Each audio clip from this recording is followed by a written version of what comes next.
Are you a podcaster? Maybe you've got that big idea and you're looking for a network to join. The multi-award-winning Ozcast Network can get your content to eyes and ears all over the world. Join now for the first month free, and you could be featuring this sound at the beginning of your podcast. Ozcast. Simply head to ozcastnetwork.com for details.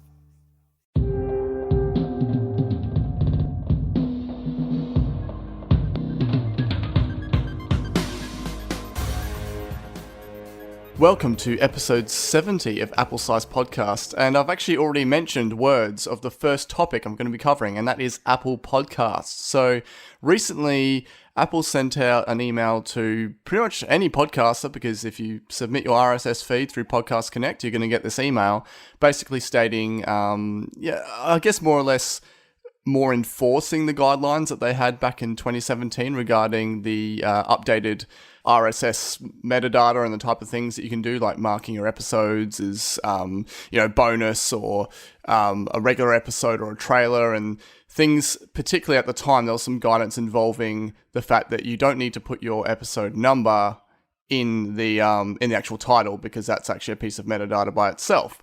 So all these years later, they sent out another email which essentially covered this again, but said, at least it was perceived much in the way that, hey, podcasters, remove the episode titles from your episodes, otherwise it may be removed from podcasts altogether. And naturally, everyone freaked out. There was a lot of people being like, oh, I've got hundreds of episodes to go back through. So there's quite an uproar about that, but that was then quickly followed by essentially an email just clarifying that, no, this is more of a guideline and we're not going to remove any podcasts. But the email that was sent out in reply was like chopped off halfway. So it was like it was accidentally sent out. And so I didn't even really know what was going on. So did you see all of this happening? No, I didn't actually see any of this news. I just sort of saw your later tweet about the clarification, and yeah, I had no idea about any of this. Yeah, so basically they, the second email that was sent out saying, oh no, you don't actually have to do it, it's just a recommended thing, that was like half a complete email. It was like the draft was accidentally sent out, and then the next day you got the full explanation of it.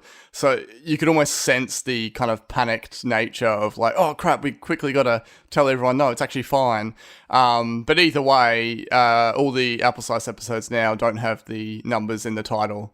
Wasn't too much of a deal for me. It was only 69 episodes to amend, but some people have hundreds. So a hot tip to whoever's sending out the emails: if you're making a draft, always put the recipients after you've finished writing your email, and then you can never accidentally send. It's a really helpful tip. Yeah, it was quite interesting. Anyway, so we're going to kick this episode off with exclusively Apple. So Apple have been running the Shot on iPhone campaign for ages now, and they put out a call essentially for a Shot on iPhone challenge, and the winners were selected and announced. So before we sort of discuss what we think of the winning entries, did you actually enter this? No, I didn't. I actually have a bit of a story about why I didn't enter, even though I'm really into photography. I have mentioned at times before that I do machine learning at work, right? So it's one of the topics that I am familiar with. And so when I saw this Shot on iPhone challenge, I didn't actually, even though I'm really into photography, I didn't see it as an opportunity to enter, because essentially I thought, well, there are going to be hundreds of thousands of submissions and you're just going to get drowned out. Likelihood is really low, right?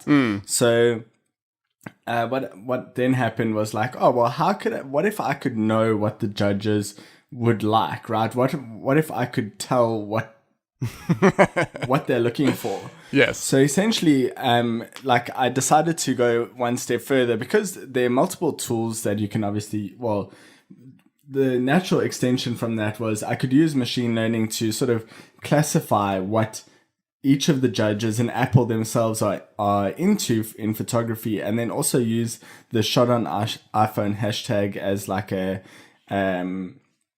bit of like a control set, right? Those are the ones that are usually entered into a general draw that the Apple account picks from anyway, and then that's kind of what happens on the Apple account, right? So it's kind of giving you some insight into the way it currently works, and you can get more data from the judges. So as I was saying, I took it one step further because there are multiple tools that I could have chosen from, but I decided to use CreateML and Turi Create, which are Apple's machine learning algorithms, I guess is one way of saying it. So yeah, that's kind of like, I'd used CreateML a little bit before, but I hadn't really used Turi Create with code before. I just used CreateML in Swift Playgrounds, and they work really well, but yeah, I don't really use them that much anyway. So I basically created a model to find out what the judges would like, and then ran my last year's worth of photos through that, and then chose the top 3. So just as a way of narrowing down my own photos, so I could know these are what are most, in air quotes, Apple-like. These are my most Apple-like photos. Yeah. So I did all of this, and I really was actually just doing it more of a learning exercise to play around with Apple's machine learning frameworks. And then, so I kind of did that, and then it felt like it was cheating to sort of take all of this knowledge and then use it in my submissions. And I felt like that was a little bit unfair. So I didn't end up actually submitting any of them. But what I did do is run the winners through my machine learning algorithm after the fact. So to see, okay, if I had had the winner's shots in my library, what would have happened? So there's a threshold to say, okay, that's Apple or not Apple. And then, I got 4 out of the 10 right, which I thought was that's not too bad. Especially given they are I was training this on a 12-inch MacBook with a mobile processor. So the fact that I can get any model out of that kind of low spec machine is just really good anyway. So I love the photos that they chose, and I love the whole the whole concept. I hope they do it again. So do you think, given that, you went through all of that, the exercise of coding this and coming out with some results and then matching it against the winners, but then ultimately just feeling that sense of guilt and backing out of it, do you think you would just go in photo first next year? I might actually come up with some other way of defining whether my photos are good, using machine learning. That might be a more generalized way of doing it that's not trying to cheat the system of what Apple specifically looks for. And so I might kind of combine that in a more general way for the next time if they do have it. And then maybe that wouldn't be cheating, because that would just be classifying my own photos as good or bad, not as good for the contest or not. So. Yeah, so what I like about these winning entries is just the fact that the subject matter is so broad. And the device is used as well. We've got as far back as 6S, I believe. So it's just great that the whole thing, they were saying a similar thing on the talk show, the whole thing isn't a big advert just for the latest phone. It is going a few generations back. So that's pretty cool. And that kind of, again, sort of shows you the fact that, the iPhone cameras have always been of a certain quality. And then there's that paired with the actual person taking it, the actual thought put into it, in terms of how creative you can get and how you can produce a great image. So out of these 10, which ones sort of drew you the most? I like landscape and city shots. So there was quite there were quite a few to choose from, but I like the one by Lee Adi Darmawan. So I can't really say his name, but it's kind of this mountainous shot with a nice sunset in the background, and I would say that's probably most similar to what I really want to achieve in my photography. So if I had to pick one, but I do really like all of them. How about you? Yeah, I think the one, it's so hard, but I think just from a painterly perspective and just the abstract nature of it is the one with the building in the puddle of water reflection. Because the way that the water is kind of makes it look like that it's a mixed media thing made up of ripped fabric versus and that sort of thing, and the fact that the reflection does actually look like a painting. So I really like that. and then some of them are just so, obviously anything involving the landscapes, like, the girl with the mountains in the background and stuff, that they're just your classic, like, crisp, like, breathtaking shots.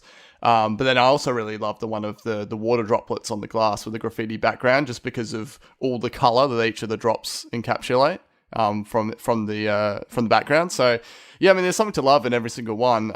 But I just love the fact that it isn't like all nature ones, and that's essentially what they're saying, is that you don't have to go far to take a great photo with your iPhone.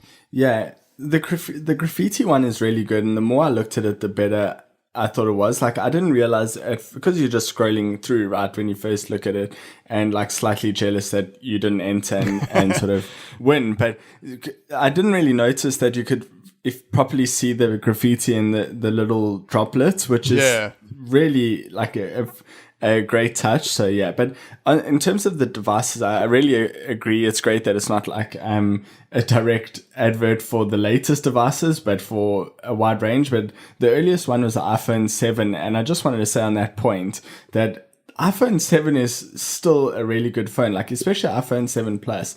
I think it still holds up really well these days. So yeah, if you're looking for a budget phone, I would never hesitate to recommend that phone to someone. Well, you know how I've always referenced anytime we talk about SEs, and I said my father-in-law just like loves his SE, and then now his SE is getting a little bit long on the tooth. He's actually was speaking the other day of, I actually could go like a bigger phone. And I was thinking, great, I know he's not going to want to spend much, and I know that just the next size up would perfectly suit him. So something like a 7, or if I could push him to an 8 would be perfect. Yeah. Oh, that's good. Yeah. It was so funny though, because they put out the shot on iPhone challenge, and suddenly I was just like, where do I go? Like, what do I do? Like, I was just overwhelmed by the fact that I need to, I need to go drive, 40 minutes away to the mountain ranges near me, and I need the perfect weather conditions, and I was really overthinking it, and then I just sort of gave up because I thought, well, there'll be so many entries anyway. And then we were doing a band jam one night, and there was a sunset coming down, and I just took a picture of that, and I was happy with the photo, but I didn't think it was challenge worthy. But hopefully between now and next year, I might be able to get something that I would think I could enter. Yeah, but I really hope they do actually have it next year, because we are kind of assuming that this will not be the last one. But yeah, it makes sense. So all right, so that's a feel-good story. And now let's switch it over to something that's a little bit more head-scratchy, I guess. So we're now in the water cooler segment. We're going to talk about the dreaded folding phones. So they are here, kind of. You basically have the Samsung Galaxy Fold was presented, and the Huawei Mate X was presented. So we've always kind of cringed about the idea of foldable phones, particularly because of the sort of plasticky screens and creases and stuff that you require currently to do it.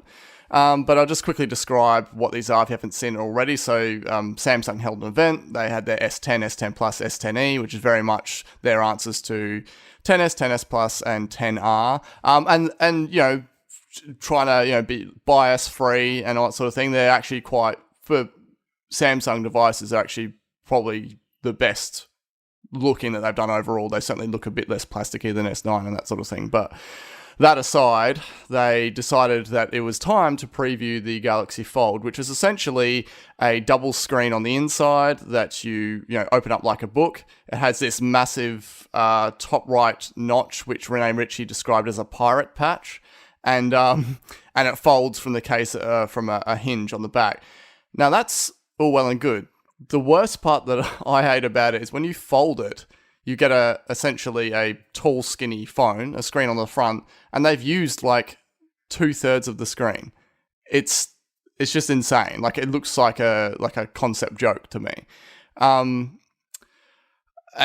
with this Huawei Mate X, this one I think is probably more aligned to something that's a little less ridiculous, and that's just like a folding screen on the outside. But the downside to that is the actual fold part. You can really see the bends in it, like the rumple per se.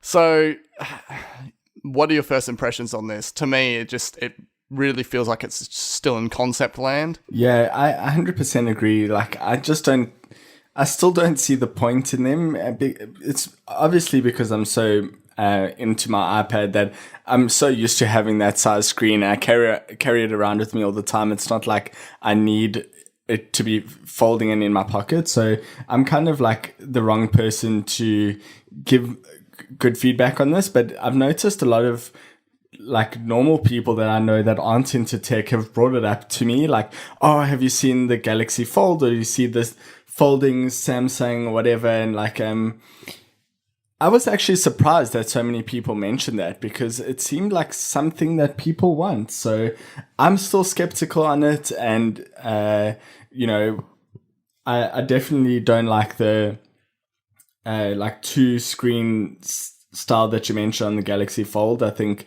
I agree with you that the single screen that folds into one bigger screen is the better way to go.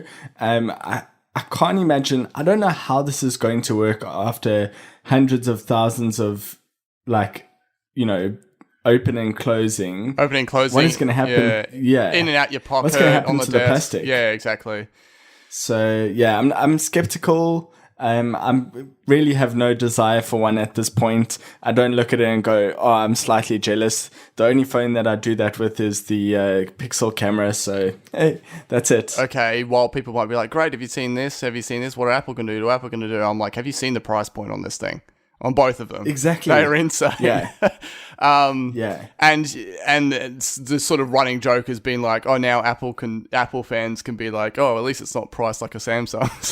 But I know it's a whole different tier of, it's a whole different area of technology, but it's just, I don't know. It just, anything involving the plasticky factor, the crease factor just feels so tacky. Like it doesn't feel professional at all. It doesn't feel like a solid device. But you can buy an iPad Pro and an iPhone XS for that price, right? Yeah. Yeah, because I think it's in US dollars, so it's hard to say, but I think iPad Pro is under 900. So that would make like you could get two of the best devices for the price of that. Yeah, I don't know. Dedicated, really good devices. And then Android software support.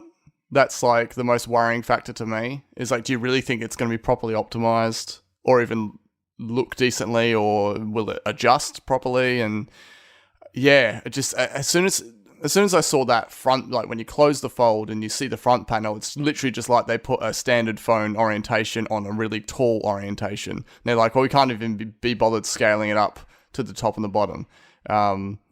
You know, or was there like there isn't actual any screen there? You know, that's also the other factor to it. But yeah, it's weird.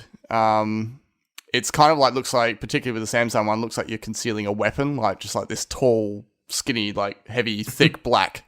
I don't know. It's I think that the hinge part what they did with the hinges, that's relatively impressive. But just the overall device itself, and particularly at that price point.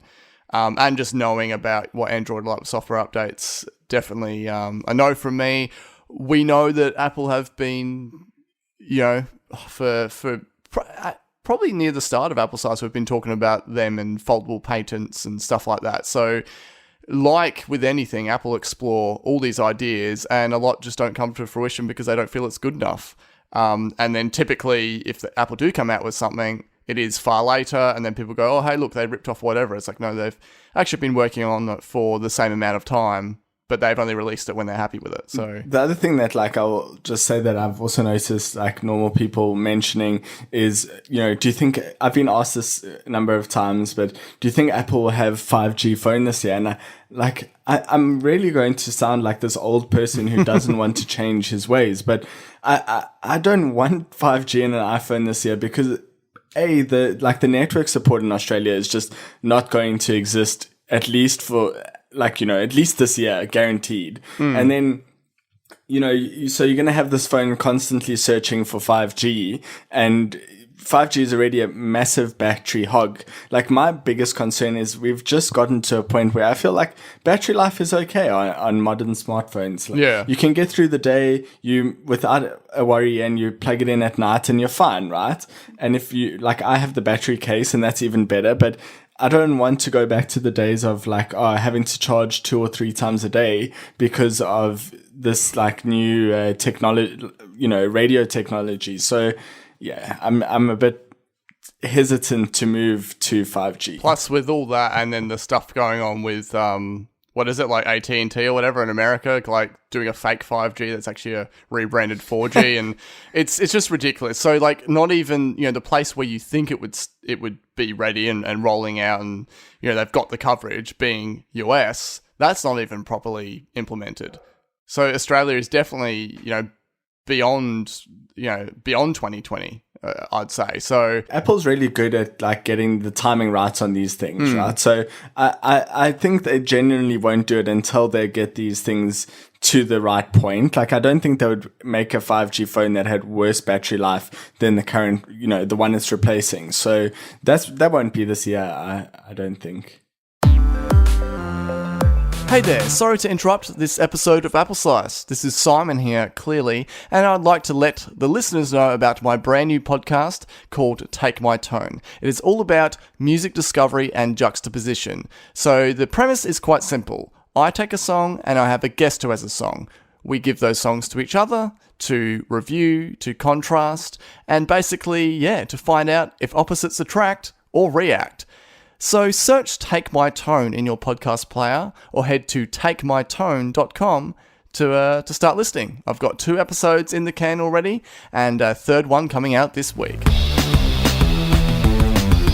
I do think if Apple did do a foldable phone, I could see it being more like a MacBook, like a clamshell style, like folding out that way. And that way it would sort of seem a bit less strange and having this split down the middle of the screen, but yeah, I mean, I'm sure if they do something, they'd be able to kind of convince me of the use for it. But yeah, what we've seen so far, nah, not for me. Yeah, I agree. Let's wait and see. If there's something that ultimately replaces my desire to have a standalone iPad and iPhone, then yeah, it must be a really good product. So I'll definitely check out how the space goes. Okay.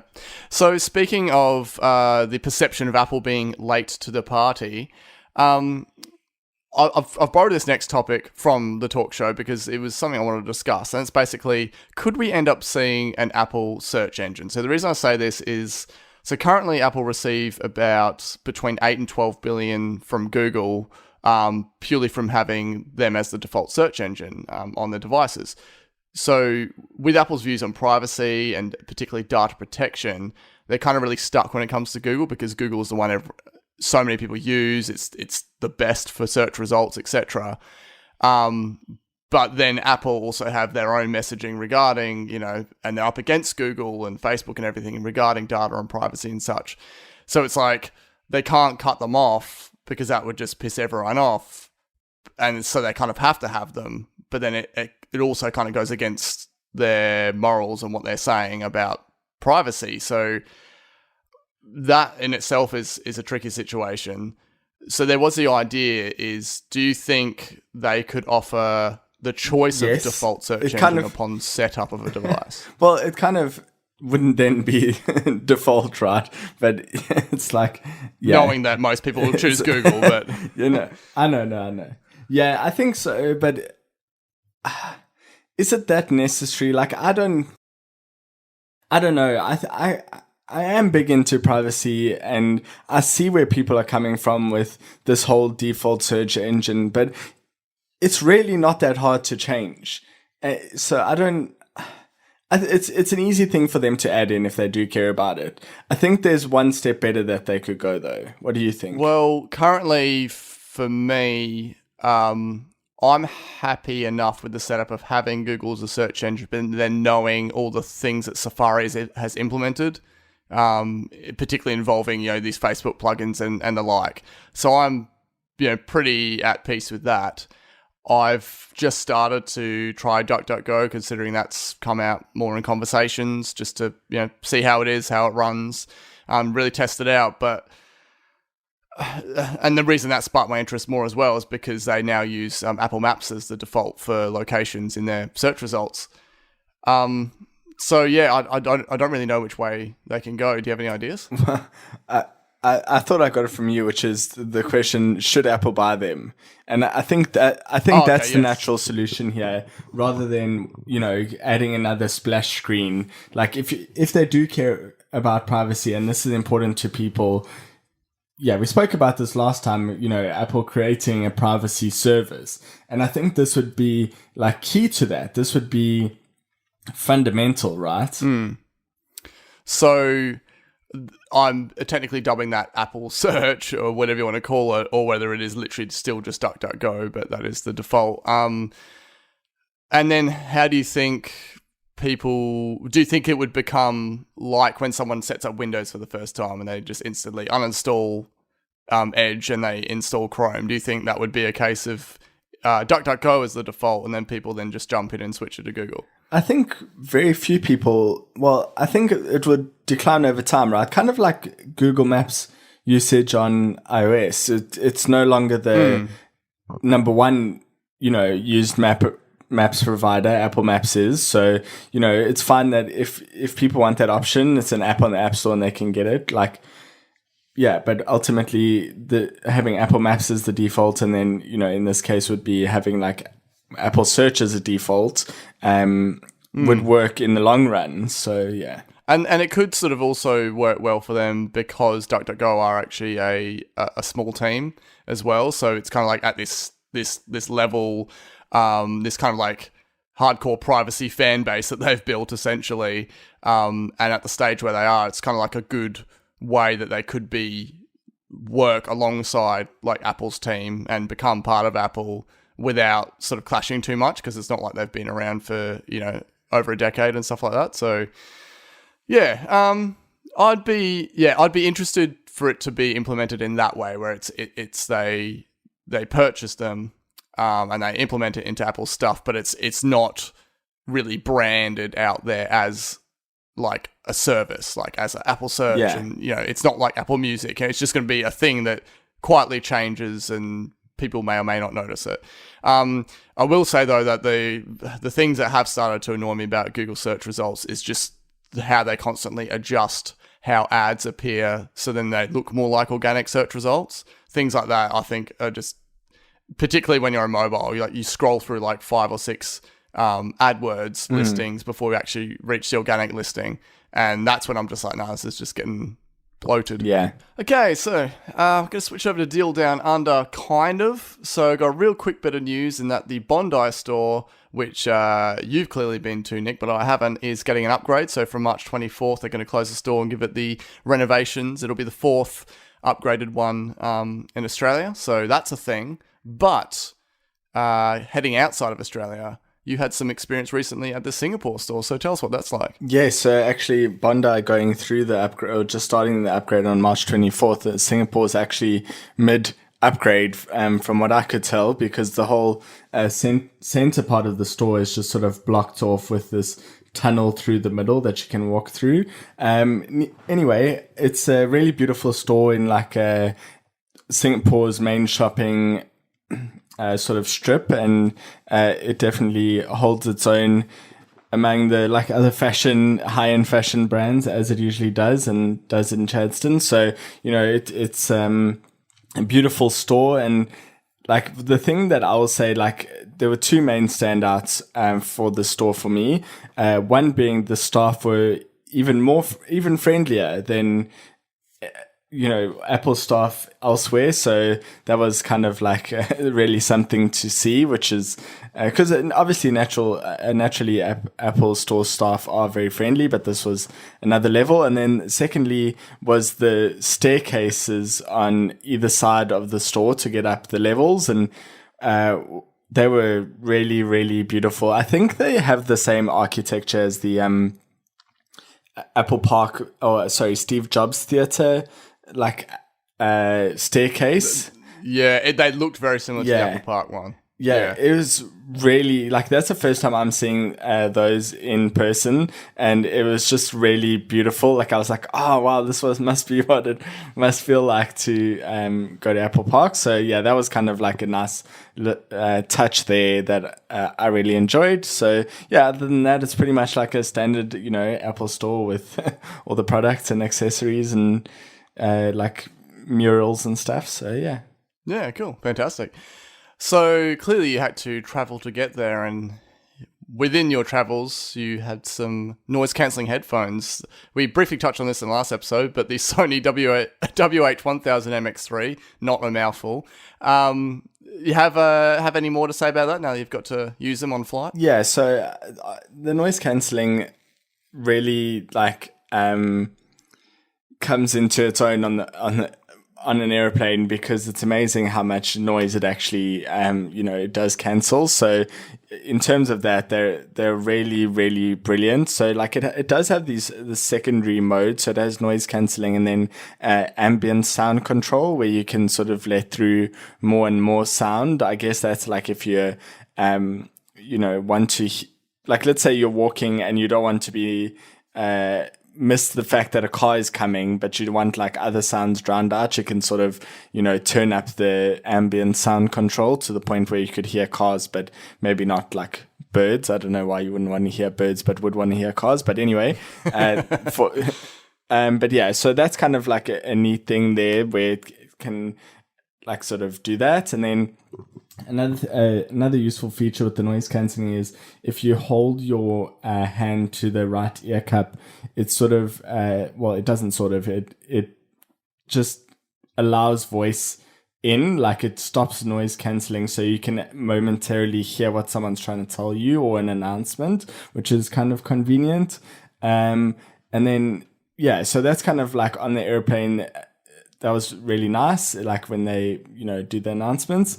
And the battery life is something that I really, really am enjoying about these headphones, because it's 30 hours of battery life. So, that was more than enough for the flight, the 8-hour flight there and 8-hour flight back, which was really, really nice. And then when you do need to charge them up, they use USB-C. So, of course... Oh, nice. Yeah, it is really convenient. So, of course, I can use the same cable as my iPad, but I can also actually use my iPad to charge them, because, as we know, iPads can charge USB-C, devices now, which is really good. So, the sound quality, obviously, that's the most important thing with headphones, is really excellent. Like, I've started hearing bits of the music that I hadn't heard before. Like, I hadn't played these songs over HomePod, so it's not a competition there. I'm talking about over like AirPods or some other earphones. I'd never actually heard this level of detail, which is really cool. The only thing is, when you're walking, they kind of like, I don't know if the speakers bounce up and down inside, but when you're walking, like, I walk to the train station every day, and it's quite like a hard hit on the ground when I'm actually walking because of my work shoes. So it kind of makes this like sound, which is not so great when you're walking. So yeah, maybe just tread lightly, or I don't know, don't go for too many walks with them. So they're not that great for that. But other than that, like if you're just sitting in one place listening to music, it's second to none in my experience. So yeah, I think the only other thing about them is that they are really comfortable and have a great design. Like was able to wear them for that extended period of time with no issue, and it doesn't get tight or anything like that. So that was really good, and I think they look great. So maybe that bounce factor there, like, designed for sitting down or for pickpockets and cat burglars.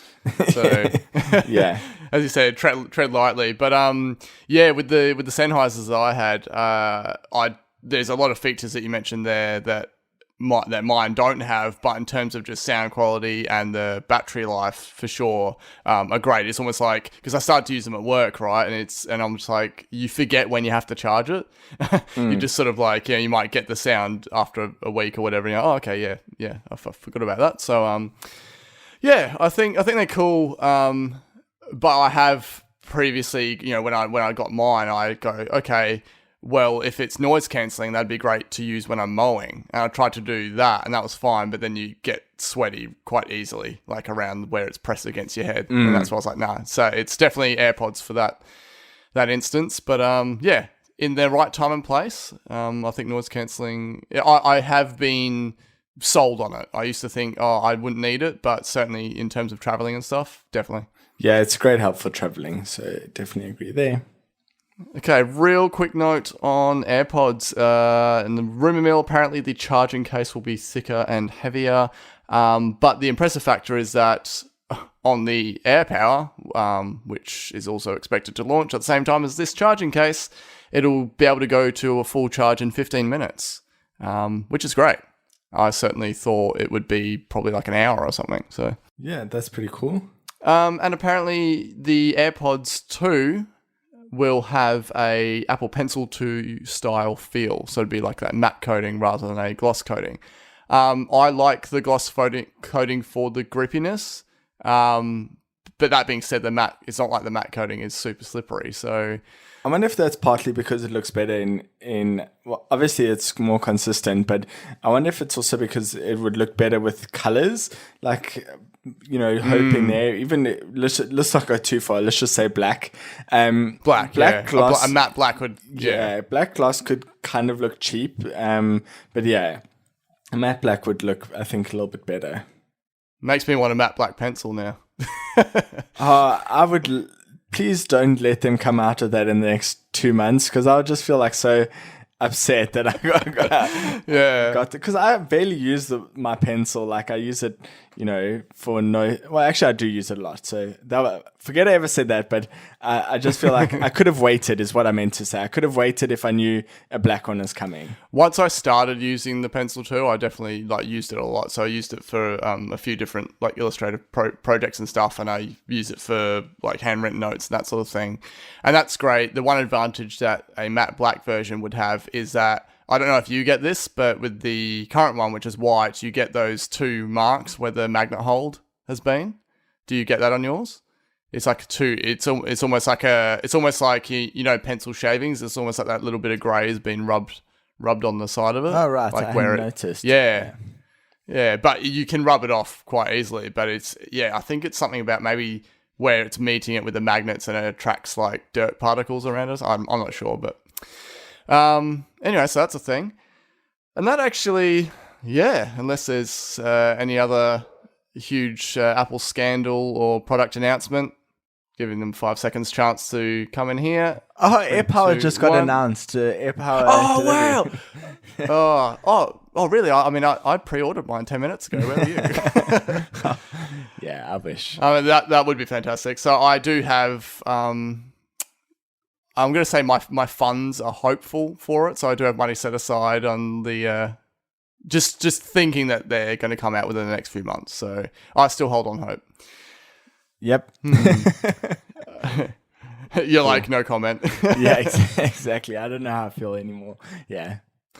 Okay, that brings us to the end of episode 70 of Apple Slice. We are part of the Ozcast Network. Head to auscastnetwork.com to see us and plenty of other great podcasts. You can search us in your player if you haven't already. Leave a review in Apple Podcasts app. That'd be fantastic. And while you're there, you can see our not double up of numbers now that we're using the correct metadata. And our website, appleslice.com.au, is where all the episodes are posted too. Now, I'm hoping that we're going to have some event details before the next episode. If given your prediction of the 15th, I think you said, for an invite, that could work out well. Yep. I was hoping. And of course, because that may happen before the next episode, please follow us on Facebook, Instagram, and Twitter, because we'll post the announcement right there. So, it's short, sharp, foldable, searchable. It was quite an interesting episode. But yeah, I'll definitely catch you next time. Hopefully we can talk more event stuff.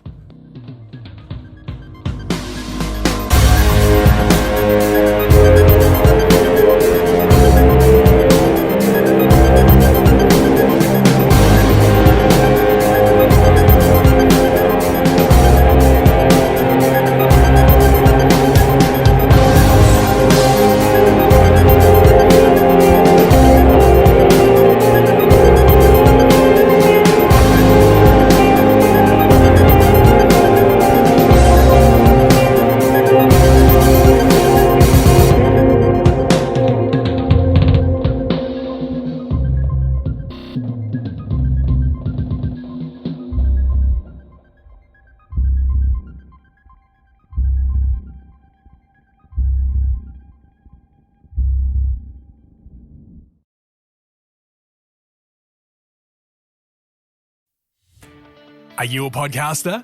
Maybe you've got that big idea and you're looking for a network to join. The multi-award-winning Ozcast Network can get your content to eyes and ears all over the world. Join now for the first month free, and you could be featuring this sound at the beginning of your podcast. Ozcast. Simply head to ozcastnetwork.com for details.